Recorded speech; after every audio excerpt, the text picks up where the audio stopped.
কেননা দেশের মাটিতে দেশপ্রেমের মতো জোরালো একটা চাকুনি দেবার ক্ষমতা তখন আর কারোর ছিল না। এখনো আছে কি?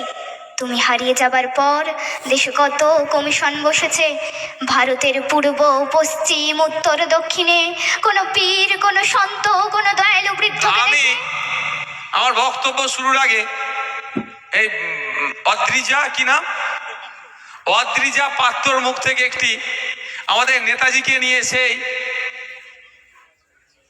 আমি সুভাষ বলছি পাঠ করবে, তারপরে আমি বক্তব্য দেবো। কারো অসুবিধা আছে ভাই? আমি যতবার শুনি না, আমার হয়তো ফেসবুকে বা সোশ্যাল মিডিয়াতে স্ক্রল করতে করতে যখন আসে, আমি কিন্তু মনোযোগ সহকারে শুনি। আর সত্যি মানে যেমন লেখকের যেরকম হাতের লেখনী, সাথে সাথে